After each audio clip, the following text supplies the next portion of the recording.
Oliver Wynne had cut more bodies than birthday cakes in his 30-year career as a medical examiner. Yet the first file that truly puzzled him was stamped routine natural death. The victim, Denise Krall, 49, lay supine on her kitchen floor with the calm expression of someone who had simply chosen the wrong moment to blink. Her husband sobbed in the next room, insisting she'd laughed at a television commercial barely 5 minutes earlier. That was normal enough. Hearts quit without goodbyes every day. But the detail that hooked Oliver was the fishbowl on the counter. Inside floated a radiant, opal-striped angelfish, unlike anything he'd seen in pet stores or textbooks. Its body, which must have been iridescent in life, had dulled to gray. Paramedics reported arriving 3 minutes after the 911 call. The husband remembered hearing a faint splash at the exact instant Denise gasped. When Oliver pressed, the man swore the fish stopped moving first. It froze, like time got switched off. Then Dee clutched her chest. He cried again, clutching a receipt for the fish from a place called Pulse Reef Aquatics. Oliver shrugged it off as grief-bent coincidence until 6 days later, when a jogger was found on his patio lounger, dead eyes watching the sunset. Same heart attack, same exotic fish. This one lemon yellow with black rings, floating upside down while the radio still played. The receipt in the jogger's wallet bore the same store name. By the third corpse, Oliver stopped believing in coincidence. 32-year-old grad student Petra Liang had organized her notes for a dissertation on comparative mythology, made herbal tea, and dropped dead beside her desk.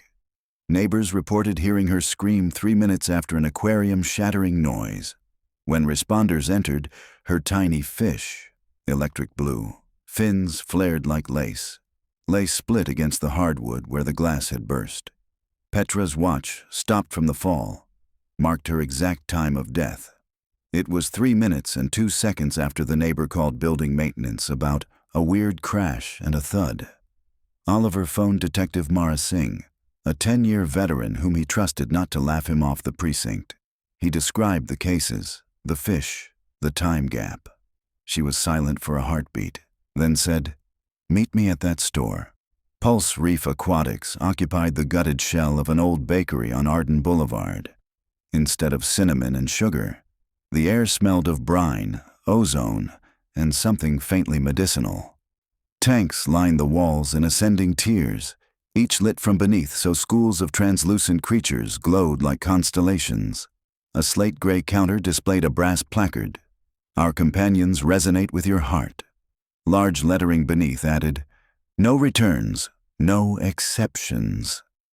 The owner emerged from the back as though he'd been summoned by an invisible string. He was a thin, immaculately dressed man in his late 50s, silver hair combed so precisely it looked lacquered. "Welcome," he said, voice almost musical. "I'm Mr. Kai. First time visiting?" Mara flashed her badge. "We have questions about recent customers. Mind if we look around?" "Of course not." Mr. Kai glided ahead, gesturing toward a cylindrical tank in the center. Inside drifted a dozen fish, each a different color but identical in shape, sleek torpedoes with filigreed tails. "Synchrocarps," he announced. "Discovered in the Ryukyu Trench. They attune themselves to a single mammalian biosignature, primarily heart rhythm." He plucked a small device from his pocket, resembling a penlight, and aimed it at Mara's wrist. A pulse reading 74 BPM flashed on the tip. One fish in the tank began fluttering its dorsal fin exactly 74 times a minute, while the others remained sluggish. Mara's eyebrows lifted despite herself. "Neat trick," she said. "How does it work?" "A form of electroreception." Mr. Kai grinned as though sharing a magic secret with children. "Sharks detect heartbeats. So do my fish. Tag them to a host once. The bond is permanent." Oliver rested a palm on the glass and felt faint vibrations, like the tank itself had a heartbeat. "What happens if the fish dies?" he asked. Kai's smile shrank but didn't vanish. "They're sensitive. Owners sign a waiver acknowledging mortality. Every pet dies eventually. It teaches responsibility." On a clipboard by the register lay a thick liability contract. Mara photographed it while Oliver wandered deeper, noting small accessory shelves, specialized pellets, oxygen stones, and metallic rings marketed as feeding crowns. A notice advised owners to wear the band on their wrist for feeding time. It allows your synchrocarp to smell you across the room. Outside, they compared impressions. Weirdest pet store ever, Mara muttered. She phoned for purchase records. A warrant arrived by email within the hour. Kai complied, cheerful, but his eyes tracked them like a reef eel. Back at the morgue, Oliver autopsied Petra Liang's fish. The skeleton was avian fine, the tissue unusually gelatinous. But what unsettled him was a rice grain object lodged beside the swim bladder, a microchip with a coiled antenna dipped in copper. He called Mara. "Get your hands on one of those feeding crowns," he said. "I think they're more than fancy bracelets." A tech at the forensics lab pried open the band's clasp. Nestled inside was a paired chip, identical architecture.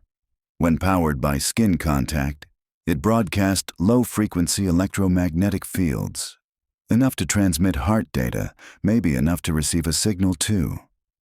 So the fish listens to us through the bracelet, Mara reasoned. Fine, but why do the owners drop dead after the fish? Oliver rubbed his temples. What if the system runs both ways? The fish mirrors your pulse. If it flatlines, the returning signal could scramble the heart. Arrhythmia, fibrillation, takes about 3 minutes for full failure. Mara paled. And how many of these things has Kai sold? 57, according to the spreadsheet she pulled that night. 10 were corporate gifts for an upcoming customer appreciation gala. Hundreds of people in one ballroom, each fish displayed at a table centerpiece. If the theory was right, any accident, an overturned vase, a power outage, could drop bodies like dominoes. The district attorney grumbled about thin science, so Mara and Oliver staged proof. They borrowed a living synchrocarp from the evidence freezer's odd species wing and set up in the teaching theater of the university hospital. A volunteer med student consented to wear the bracelet. Telemetry leads displayed her vitals on twin monitors. The fish, floating in a mobile tank, flashed fins in synchronous tempo. Oliver lifted a syringe of potassium chloride above the water. If we're wrong, nothing happens except animal cruelty I'll feel guilty about forever. He injected. The fish spasmed, color draining. Stopwatch started. At T+1 minute, the student reported chest tightness. At T+2, her pulse stumbled, monitors squealing. Doctors reversed the collapse with defibrillation at T+248. Disaster averted, yet every bystander turned to Oliver with terror. The fish drifted lifeless at the surface. Now they had evidence. Kill the fish, kill the host. Judge Hernandez signed a full search and seizure warrant by sunrise. Pulse Reef Aquatics looked closed, but a dim glow seeped through blinds. SWAT breached at 6:03 a.m. Tanks shattered from concussive grenades, water rushing over tile. Fishes darted beneath debris, some sucked into drains. Officers shouted, "Clear!"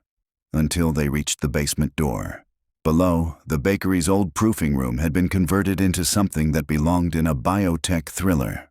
A central aquarium, 12 feet long, pulsed with bioluminescent light. Inside floated a monstrous specimen, broad as a dinner platter, scarlet veins visible through translucent scales. Thin cables threaded from the glass into a medical console displaying a single EKG trace. Mr. Kai's. He stood beside it, unarmed, hands raised. Violence was unnecessary, he chided, more sad than angry. You could have asked. Mara cuffed him while Oliver scanned blueprints on the wall. They showed a network, each bracelet node beaming to its fish, each fish, in turn, relaying to the central Leviathan. A living server farm. It began with me, Kai said, voice eerily calm as they hauled him upstairs. I was born with myocarditis. Doctors said I'd never see 20. Then I found the trench fish on a dive expedition. They echoed my arrhythmic beat and steadied it when medicines failed. I learned to distribute the load. Every linked heart offers redundancy. Every death feeds strength back to me, keeping this one. He tapped his chest. Immortal. Oliver felt bile rise. You sold people life support they never consented to. They were lonely, Kai countered. I gave them purpose, symbiosis. Slavery, Mara snapped, tightening his restraints. An officer yelled that electrical breakers in the basement were sparking. The giant fish flailed, glass spiderwebbing. Kai screamed, dropping to his knees, so Mara pushed him outside while fire alarms wailed. Oliver hesitated at the basement landing, torn between flight and the need to end the nightmare for everyone still bonded. He seized a fire axe and smashed the central tank. The water erupted, drenching lights, shorting circuits. The Leviathan thrashed once, twice, then sagged, its glow extinguished. Upstairs, Kai convulsed, heartbeat skittering into chaos despite medics' frantic paddles. He flatlined 90 seconds later, record time compared to his customers. News channels devoured the story, dubbing Kai the fishmonger messiah. Lawsuits piled up like driftwood. Yet one enormous issue remained. 43 synchrocarps were still at large, each tethered to a living person who might not even know their life depended on aquatic well-being. The city launched an emergency recall, offering $1,000 bounties per fish surrendered alive. Most owners came forward, but a surprising handful refused. They loved their synchronized companions, argued that as long as they provided care, nothing bad would happen. Civil liberties groups screamed about confiscation of property. Talk show pundits asked whether the fish should simply be euthanized to free humans. Bioethicists debated until hoarse. Oliver dealt with aftermath the practical way: water, food, and around-the-clock surveillance for every reclaimed specimen. The hospital set up a wet ward, where aquariums lined patient rooms so cardiologists could monitor both sides of the dyad simultaneously. The public nicknamed it the Glass ICU. Within weeks, fatalities dropped to zero. Lawyers exhaled. The city council scheduled hearings to decide longer-term solutions: gene editing to sever the bond, micro-defibrillators implanted in hosts, even remote-controlled pacemakers for fish. Somewhere between science and nightmare, new disciplines were born. Mara thought it was over until she received a padded envelope at her apartment one quiet Friday. Inside lay a handwritten note and a tiny glass vial containing silver scales. Detective Singh, every resonance echoes forever. Break one glass, another reflects. See. She drove straight to the evidence warehouse, heart hammering, demanding verification each fish was accounted for. They were, except one listed as destroyed in the bust. Paperwork signed by a rookie officer Mara barely knew. She called Oliver, voice tight. Someone walked out with a live synchrocarp. Maybe more. Oliver sighed, age weighing heavier than it had 2 months earlier. We'll find them. How? Even if we track the officer, that fish could be anywhere now, bonded to anyone. The bracelets are just stainless steel. Easy to hide. Oliver hesitated, then asked the question he'd feared. Do you still have your bracelet from the store demo? Silence crackled across the line. It's in my desk. You never threw it out? It was evidence, she said defensively. I forgot, not like it matters without the fish. But they both understood how forging new links worked. Proximity, pulse, a living synchrocarp seeking a host. There might be one swimming free, listening for the beat it liked best. That night, Mara dug through her desk until she found the band, sealed in plastic. She stared at it a long time, recalling the fish's fins fluttering exactly to her 74-beat tempo. Recalling, too, the look in Kai's eyes, not of a madman, but of a priest, certain his faith would outlive him.